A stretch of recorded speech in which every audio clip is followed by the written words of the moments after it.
don David que nos grabe para darle la bienvenida a nuestro querido amigo Jaime Hernández, editor de La Jornada Sin Fronteras, excelente y legendario corresponsal de guerra, quien pues ha estado precisamente en lugares de conflicto en México y en el mundo. A él sí ha estado, pues vamos, en los lugares más difíciles, en los que vaya que en algún momento se necesitaría el apoyo de las autoridades, no el olvido como ha ocurrido siempre. Primero te saludo, querido Jaime, ¿cómo te va? Querido Toño, ¿cómo estás? Buen inicio de semana. Pues bien, le decía a Vicente desde hace rato que estamos muy contentos por la situación ocurrida en Brasil, pero eso ya platicaremos en unos momentos más. ¿Qué te parece que empezamos con este tema? Tú como corresponsal has estado en varios puntos de la Tierra en los que no solamente se enfrenta a ese fantasma de la pobreza, de la desigualdad, de la injusticia, sino también la guerra.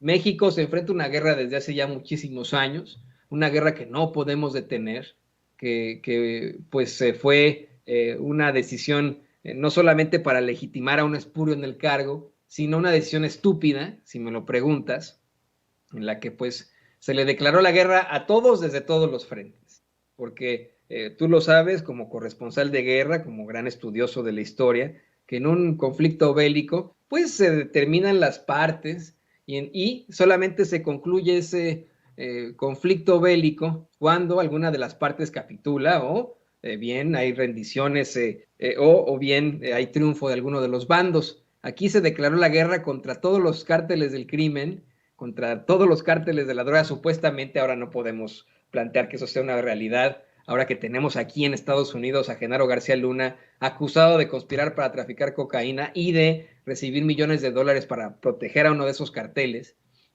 Pero pues se creó esta conflagración terrible en la que se fueron creando aún más carteles, aún más grupos del crimen y que no se le ve ni pies ni cabeza. A ti, ¿qué te parecen estas declaraciones? No solamente de Sarmiento, sino de varios personajes en los medios de comunicación tradicionales que constantemente cuestionan que el presidente López Obrador abiertamente, llevando a Sepropie, por favor, ¿no? Llevando a Sepropie, va a estos pueblos olvidados por muchos de sus antecesores, estos pueblos en los que, en efecto, la gente, los jóvenes, se vieron en la horrenda necesidad de optar por el crimen para sacar adelante a sus familias, algunos, no todos obviamente, estas comunidades en las que nuestra sociedad falló definitivamente y que hoy queremos ver como simples y sencillamente comunidades fallidas. ¿Cuál es tu opinión sobre esto, Jaime? Pues mira, yo creo que a veces, como bien dice Andrés Manuel López Obrador, es importante conocer la historia, saber de dónde venimos, saber cuáles fueron las razones por las cuales Felipe Calderón decidió declarar la guerra contra el narco. Como tú sabes, en muchos sentidos, esta decisión de declararle la guerra al narco fue hija de una elección ilegal, producto de este fraude electoral que le permitió a Felipe Calderón ganar, haya sido como haya sido. Bueno, yo te quiero contar una experiencia personal. Ya tenía en el poder aproximadamente, creo que un año y medio, Felipe Calderón, que era presidente de México, y en una cena, no puedo decir en casa de quién, pero sí puedo decir quiénes estaban. Había miembros del Departamento de Estado. Estoy hablando de una cena en una residencia que sigue perteneciendo a un multimillonario. Y en esa cena nos dimos cita algunos periodistas y altos funcionarios del Departamento de Estado. Bueno, y en esa conversación con uno de los más altos niveles del Departamento de Estado, yo le comentaba que cómo habían visto ellos el proceso de Felipe Calderón, el cambio que había experimentado Felipe Calderón, y ¿sabes lo que me comentó? Dice, bueno, en el análisis que nosotros habíamos hecho en el inicio de la presidencia de Felipe Calderón, llegamos a la conclusión de que Felipe Calderón se consideraba a sí mismo como un presidente muy nacionalista, muy mexicano, muy echado para adelante, a quien no le gustaba nadita de nada la idea de estar bajo el ala protectora de Estados Unidos. Eso fue en el comienzo. Pero después, cuando declara la guerra a los cárteles de la droga, Felipe Calderón se ve rebasado por las circunstancias y no tiene más remedio que recurrir a la ayuda de Washington. Y claro, al recurrir a la ayuda de Washington, Felipe Calderón conseguía dos objetivos: la ayuda de las tropas de Estados Unidos, el entrenamiento de las tropas, armamento, pero al mismo tiempo conseguía legitimarse ante Washington. Entonces, este funcionario me decía, la presidencia de Felipe Calderón fue como un péndulo. Primero arrancó como muy nacionalista, completamente a la izquierda, pero en cuanto declaró la guerra, se fue completamente a la derecha y vino y nos pidió ayuda en todos los frentes. Y fue así, querido Toño, como Felipe Calderón se entregó, se arrojó en brazos de Estados Unidos, le entregó todo, todo, todo, claro, con algunos claroscuros que le permitieron a él enriquecerse y de alguna manera buscar el apoyo y la cooperación del cártel de Sinaloa. Esto es un análisis que me presentaron a mí, que me hicieron a altos funcionarios del Departamento de Estado en aquel entonces, y según ellos, en la lógica de los presidentes mexicanos, todos empiezan con una vena muy nacionalista, pero luego cuando se dan cuenta de la dependencia que hay con Estados Unidos, giran completamente hacia la derecha. Entonces, este es un fenómeno interesante, que te habla de la tremenda dependencia que sigue habiendo entre México y Estados Unidos. En el caso de Andrés Manuel López Obrador, pues no podemos decir lo mismo de lo que pasó con Vicente Fox, con Felipe Calderón ni con Enrique Peña Nieto, ¿no?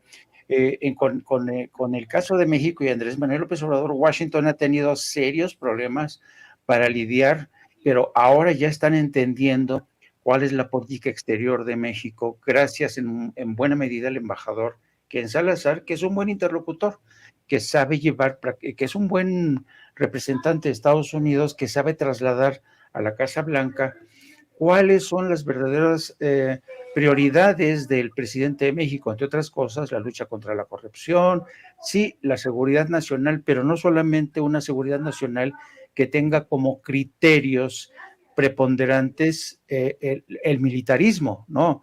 Sino atacar las raíces de la violencia, tener una vena más nacionalista, vaya. Entonces, eso te da una idea de hasta qué punto realmente la ilegitimidad de Felipe Calderón nos costó tanto, no solamente en términos de vidas, sino también en términos de dependencia con las agencias federales de Estados Unidos. Y es lamentable que intelectuales orgánicos o columnistas como Sergio Sarmiento tengan tan flaca memoria y se atrevan a hablar de esta manera, ¿no? Como si realmente no existiera el pasado, como si ninguno de nosotros nos acordáramos de todas las tropelías, las ilegalidades y los crímenes de Estado que perpetró Felipe Calderón, querido Toño. Y que, insisto, han causado junto con otros expresidentes la clara destrucción de México y en estos momentos la crisis humanitaria a la que se enfrenta el país. Específicamente, como bien tú mencionas, estos crímenes de lesa humanidad, yo considero hasta genocidio que se cometen en sexenios como el de Ernesto Zedillo y por supuesto que el de Felipe Calderón. He tenido yo mis discusiones con varios especialistas que no consideran que la terminología es correcta en cuanto al genocidio. Yo creo que sí, porque se afectó a etnias, se afectó a pueblos completos, a comunidades específicas. Así que, pues bueno, ahí sí tendría que ser. Si estamos hablando de situaciones como las que ocurrieron en la ex Yugoslavia, por ejemplo, pues sí, por supuesto que podríamos hablar de genocidio en México. Pero ¿qué te parece que vamos al siguiente tema? Y le pido a don David que nos grabe, Jaime. Ante estas situaciones tan lamentables, hoy el presidente López Obrador consideró que ni Zedillo, ni Calderón, ni Salinas de Gortari, vamos, lo digo con mucho respeto, él considera que ya fueron castigados, quise decir, por el pueblo. Nancy Flores, nuestra compañera corresponsal de Contralínea, le planteó al presidente pues algunos de los daños que causaron tanto Ernesto Zedillo como Felipe Calderón, específicamente los crímenes de lesa humanidad en los que ambos habrían incurrido como presidentes de México. Y el presidente comenta que tanto Salinas como Zedillo como Calderón, Salinas que ya se convirtió según plantea el periódico País en Ciudadano español debido a su familia, supuestamente su apellido sefardí, pero el presidente dice que el pueblo ya los castigó, que el pueblo ya los juzgó, que es gente que está manchada.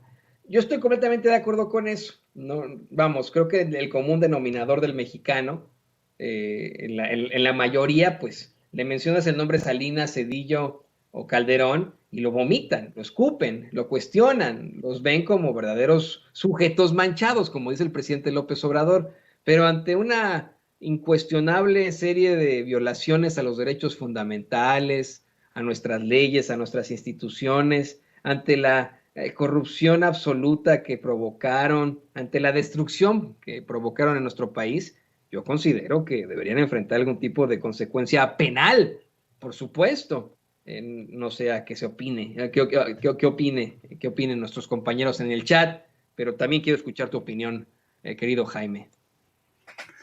Pues yo creo francamente que en el caso de estos expresidentes, Felipe Calderón, Ernesto Zedillo, Carlos Salinas de Gortari, yo francamente no creo que se haya producido un castigo todavía.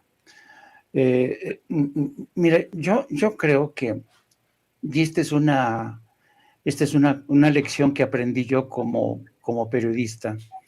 Yo recuerdo mucho que cuando Carlos Salinas de Gortari dejó el poder,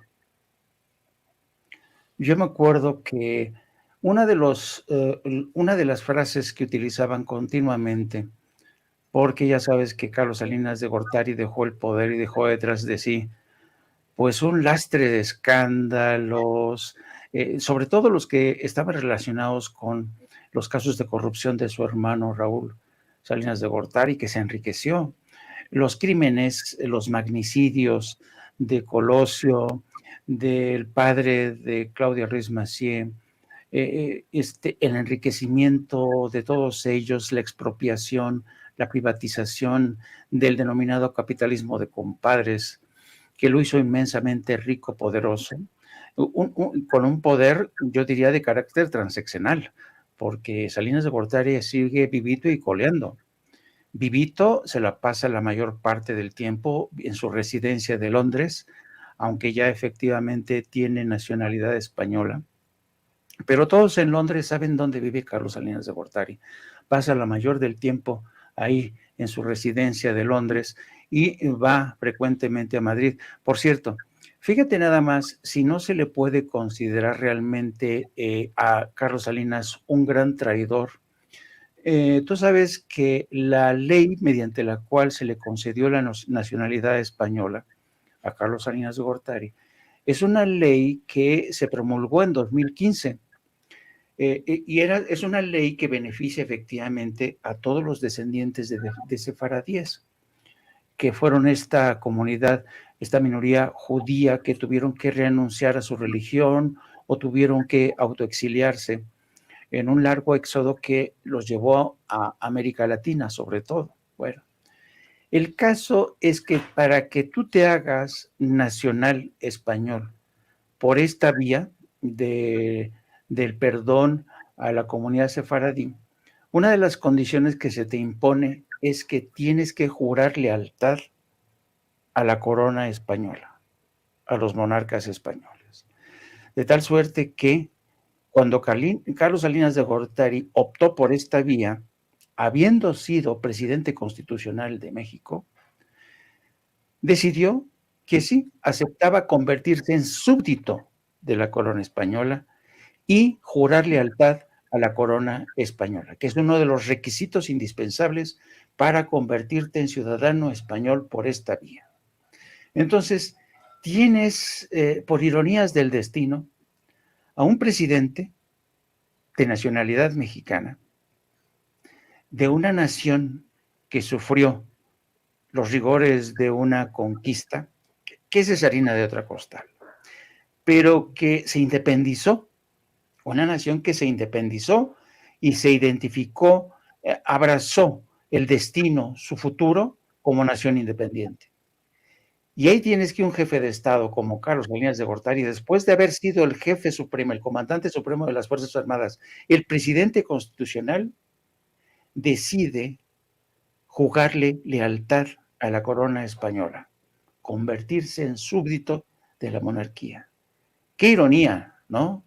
Un presidente que se decía que era nacionalista, mexicano, ¿sabes? Que prometió llevar, y ahora se esconde, ¿eh? Se esconde como una lagartija bajo esta piedra de la nacionalidad española por la cual ha tenido que jurar lealtad a la corona. ¿Y para qué? Pues evidentemente para dificultar aún más sus posibles juicios en el futuro, que yo no creo que lleguen, ¿sabes qué, Toño? Y eso es a mí lo que me cabrea, porque aunque el presidente diga que estos exmandatarios como Felipe Calderón, Ernesto Zedillo, otro ladrón de siete suelas, y Carlos Salinas de Gortari, esa gente ya hizo todo lo que quiso, se enriqueció, y sus súbditos, o sea, sus empleados de siempre, ¿sabes lo que dicen de ellos? No juzguemos tan pronto a Carlos Salinas de Gortari, no juzguemos tan pronto a Ernesto Zedillo, porque la historia les va a hacer justicia. Así dicen sus defensores. La historia les va a hacer justicia. ¿Y sabes qué? La historia no les ha hecho justicia. Siguen siendo igual de ladrones, siguen siendo igual de traidores. Traidores a su patria, traidores a su tierra. Y ahí está el caso de Zedillo, que ahora trabaja para las compañías ferrocarrileras de Estados Unidos, mientras se ampara bajo este brazo intelectual, cultural que encabeza Mario Vargas Llosa. Ahí tienes acá a Enrique Peña Nieto, también refugiándose en una nacionalidad, apostando todo el dinero que se robó para invertirlo en España. Dime si tú, acaso, eso no es un acto de alta traición. Entonces, Sí, yo entiendo al definitivamente. presidente que no, como jefe de Estado, no quiere incendiar el granero, no quiere que lo acusen de responsable de haberse convertido en una suerte de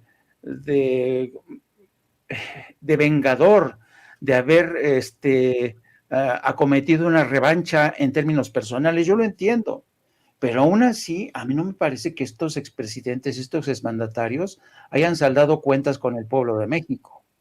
Y le recuerdo al presidente, el pueblo de México es soberano. El pueblo de México es quien quita y que pone.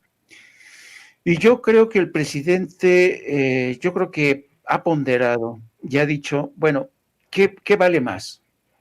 ¿Una transición a la democracia sin violencia, sin vendetas? Y él lo ha dicho más de una vez, prefiero una especie de ley de punto final que deje atrás todos los abusos y que se empiece a juzgar a partir de mi presidencia.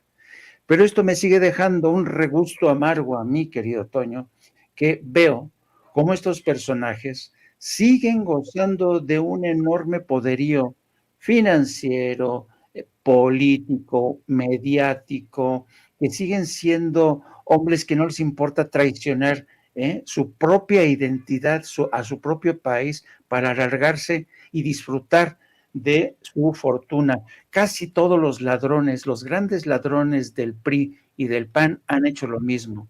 Han robado para después ir y disfrutar su dinero en este penthouse de Miami, Nueva York, en residencias en Atlanta, en Georgia, en residencias en Madrid, en fin. Entonces, a mí me queda este regusto, ¿sabes?, de alta traición, y creo que esta gente, la verdad, debería pasar por los tribunales. Lo malo es que aquí para eso necesitas de voluntad política y yo por el momento no la veo. Yo lo veo más que como una traición, como una, pues, no sé, ¿no? Forma de buscar evitar las consecuencias aquí y allá. Ahí sí estoy convencido, querido Jaime, que pues cada quien decide de dónde ser, está en la Carta de Derechos Humanos, ¿no? Esa sí es la realidad, pero tienes toda la razón. Es verdaderamente cuestionable que alguien como Salinas, presidente de la República, que manejó no un lenguaje patriótico, sino un verdadero discurso y política nacionalista en México con su programa de solidaridad y muchos más, pues haya jurado lealtad a la corona española en todo caso. Muy, muy temprano yo le planteaba al público consentidor de Sin Censura después de la mañanera cómo es que esta pues fiabilidad se le da por parte del gobierno de España y de Portugal a muchos latinoamericanos, como bien mencionas, que supuestamente pues son descendientes de sefardíes, ¿no? De judíos sefardíes después de esa expulsión en el siglo XV del territorio, de una persecución terrible, asquerosa, ¿no? Una situación que resulta muy cuestionable, puesto que a los judíos sí le están ofreciendo disculpas,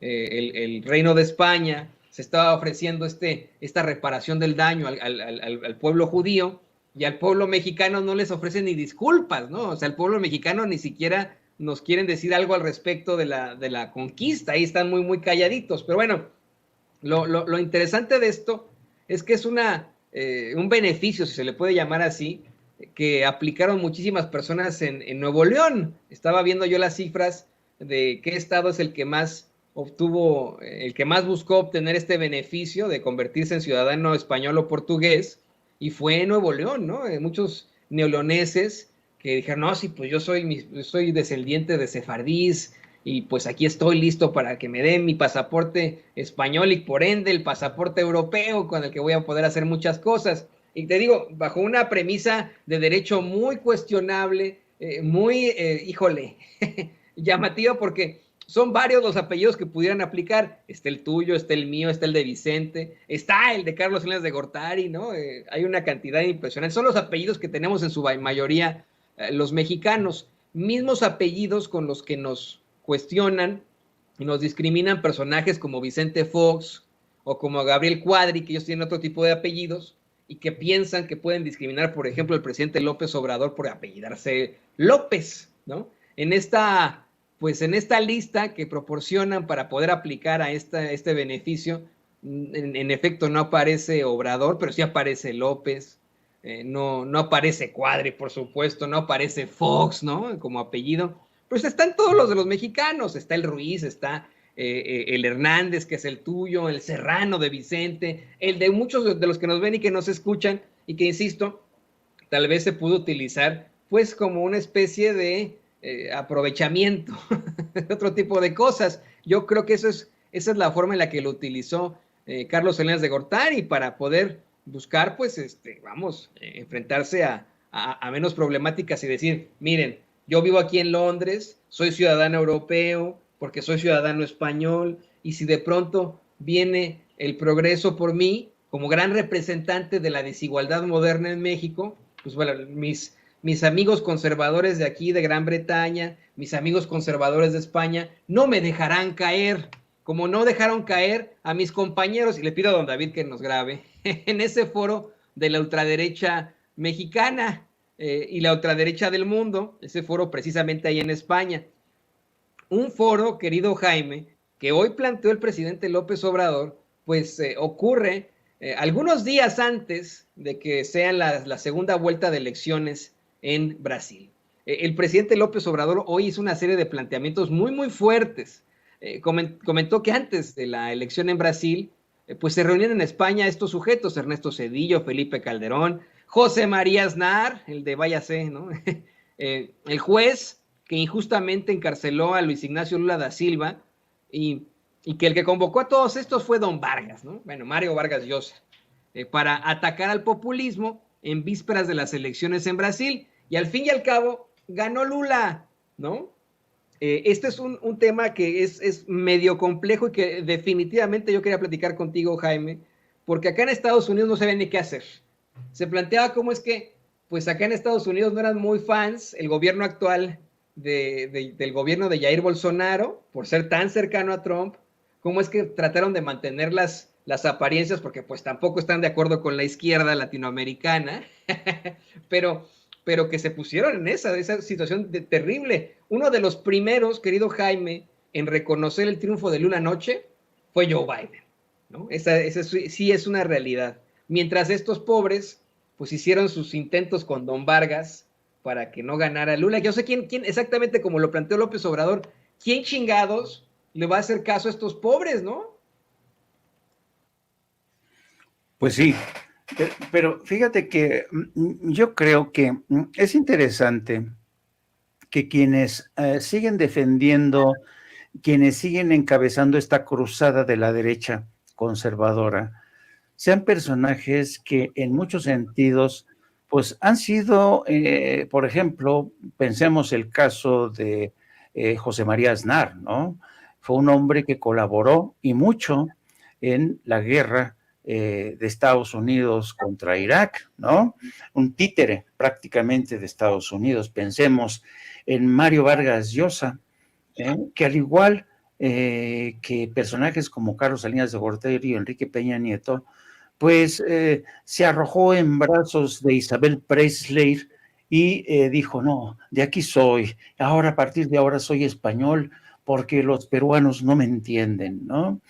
Y ves tú el caso de Felipe Calderón, que encuentra en estos foros la resonancia, los ecos que él quiere escuchar para que se reconozca su legitimidad como expresidente de México, o el ladrón de Ernesto Zedillo, ¿no? Y toda esta gente se tapan sus vergüenzas cuando concurren a este tipo de encuentros. Todos estos les encanta hacerles el papel de lacayo de Estados Unidos y todos ellos no se han dado cuenta que están ciegos ante una nueva realidad. Y lo lamentable es que a veces también Washington insiste en permanecer ciego. Fíjate ya nada más cuántos gobiernos son, Toño. Son, fíjate, empezando por Argentina, Bolivia, ahora Brasil, cuando en enero inicia el mandato Lula de Silva, eh, Colombia, Venezuela, Cuba, Honduras, México. O sea, ya son un titipuchal de países que han optado por cambiar de bandera. De la derecha se ha dado un golpazo hacia la izquierda. ¿Y por qué? Porque a veces yo digo que a veces es muy importante tener memoria histórica. Tú te recordarás que antes de la pandemia, una de las grandes preocupaciones eran la serie de manifestaciones que había en toda América Latina, en Colombia, en Brasil. Había protestas en todos lados. ¿Por qué? Porque ya nadie aguantaba este modelo económico neoliberal. Y de alguna manera la pandemia contuvo esta ola de protestas y en buena medida lo interesante del caso es que la pandemia se convirtió en un factor que contuvo esta ola de rabia, permitió el inicio de la transición, permitió a los gobiernos como el de México sentar las bases de una transición a la democracia pacífica. Pero eso no impidió que el cambio, la transición hacia la democracia en distintos países de América Latina siguiera avanzando. Bueno, eso Estados Unidos no lo ha querido reconocer y yo creo que es una gran equivocación. Es una gran equivocación de Washington. Tendrán que recalibrar sus relaciones con el resto de América Latina o mantenerse aislados, porque una de las lecciones que dejó Barack Obama, y Barack Obama por eso decidió reanudar las relaciones con Cuba, fue porque se percató de que quien se estaba aislando en materia política exterior de América Latina no era Cuba, no era Venezuela, sino que era Washington, que insistía en mantener esta campaña, estos bloqueos criminales contra Cuba, contra Venezuela. Perdió a uno de sus aliados más importantes en Colombia. Estados Unidos no se esperaba que iba a perder un aliado como Colombia. Colombia ha sido durante décadas, ha sido el niño consentido de Washington, el enfant chouchou de Washington. Entonces, imagínate, para que ahora hasta Colombia haya cambiado de bandera, es que algo está pasando. Y si Washington no se quiere dar cuenta de lo que está ocurriendo, allá ellos. Pero al igual que Washington, son algunos en la Unión Europea que tampoco quieren percatarse o de plano siguen sin entender la realidad de América Latina. A mí realmente me resulta sorprendente que desde España, que nos conquistó, siguen teniendo tan poco conocimiento de la realidad política, económica y social de México. Es increíble cómo España sigue teniendo un elevadísimo déficit del conocimiento de la realidad en México. Así es que yo creo que mientras Washington insista con operar, porque Estados Unidos es una nación autista, Diga, siguen enfrascados en esta disputa entre derecha e izquierda, con una derecha que se ha prácticamente corrido hasta el extremo, con gente como Trump. Y ya hemos visto en Brasil, y es lo que decía el presidente esta mañana, qué fabuloso sistema electoral de Brasil, que a pesar de los ardides, de las argucias de Bolsonaro, para bloquear autobuses que iban a votar, a pesar de ese bloqueo de muchos electores en determinadas partes de Brasil, la mayoría ganó.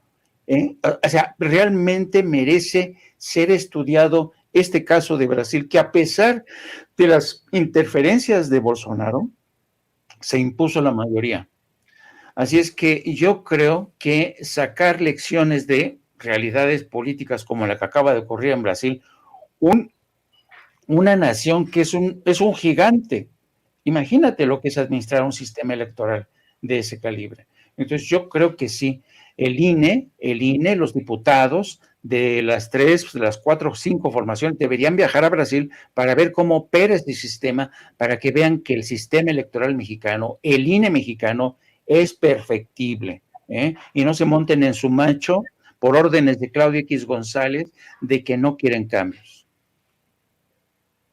Así es, tendría que pues, quedar exhibido eso desde el principio en cuanto a la reforma electoral, y yo estoy también esperanzado en que en algún momento puedan ir cualquier tipo de legislador, que lo reciba nuestra queridísima Lina Duarte ahí en Sao Paulo, que lo salude ahí, nos diga, a ver, véngase Marco Cortés, bueno, él es el dirigente del partido, ¿no?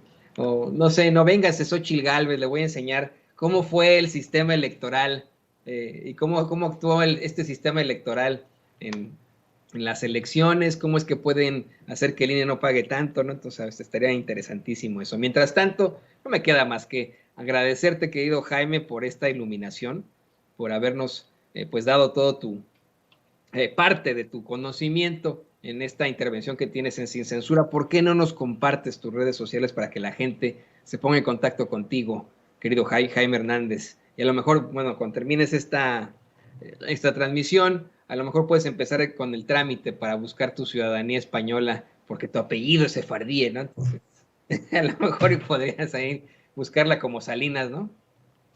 No, y fíjate que, querido Toyo, que tenía derecho a la nacionalidad.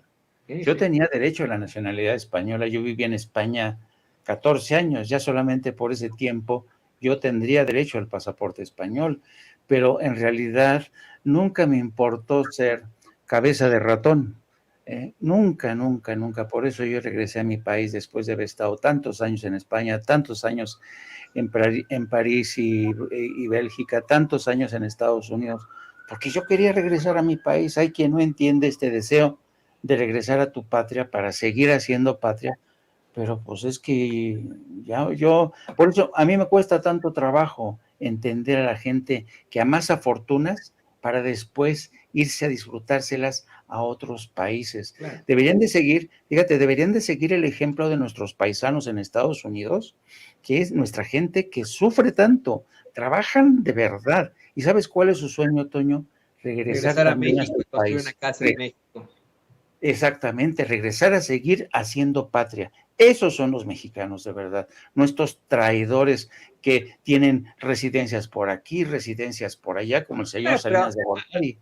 Ahí hablamos de las popós grandes, mi querido Jaime. Yo aquí no me voy a cansar de solicitarle a los mexicanos que viven acá y que tienen la posibilidad de naturalizarse que lo hagan. No saben lo importante que es eso, lo mucho que necesitamos el voto de los mexicanos y de sus hijos.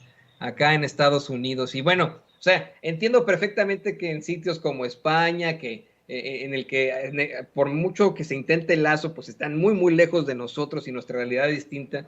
Entiendo que ahí no puedan ocurrir ese tipo de lazos, pero acá entre México y Estados Unidos, que tú mismo has comentado, somos hermanos a veces que compartimos, no a veces, somos hermanos siameses que compartimos órganos. Aquí sí creo que nuestros paisanos, los que puedan, se naturalicen y por favor voten en las próximas elecciones, porque si usted cree que bien que tuvimos una amenaza con Bolsonaro, espérese cuando regrese Trump o cuando nos saquen a Ron DeSantis, el aprendiz de Adolf Hitler, como el candidato de los republicanos, o que nos pongan a un demócrata antiinmigrante, ¿no? Porque esas son otras. Así que yo sí considero que aquí sí, por favor, hágase usted ciudadano. No sé qué opinas tú de eso, querido Jaime, ya para cerrar. No, yo creo, y es un consejo sabio que les voy a dar, siempre es mejor tener un pasaporte o dos o hasta tres pasaportes. Siempre es bueno tener más pasaportes, siempre, siempre. Más de un pasaporte el mexicano, si ustedes pueden tener dos o tres, esto no va en contra de su mexicanidad, ni de su amor por su patria, no, no, no, no. Pero porque de cualquier forma, ustedes, sobre todo los que viven en el extranjero, saben muy bien que la identidad mexicana nunca se borra, nunca, nunca. Ustedes la llevan dentro. Y su experiencia en el extranjero les permite acumular conocimientos, cultura, civismo, tener más ideas de muchas otras cosas. Por tanto, otra cosa es que convertirse en español o de otra o esconderse en Israel tenga el propósito de cubrirse las espaldas. Ese es otro rollo completamente distinto. Pero yo nunca he estado en contra de la gente que tiene una, dos o tres o más nacionalidades. ¿Por qué? Porque los mexicanos de hoy somos más cosmopolitas, ya no somos, sobre todo nuestros hijos, ya no tienen una identidad granítica, ¿no?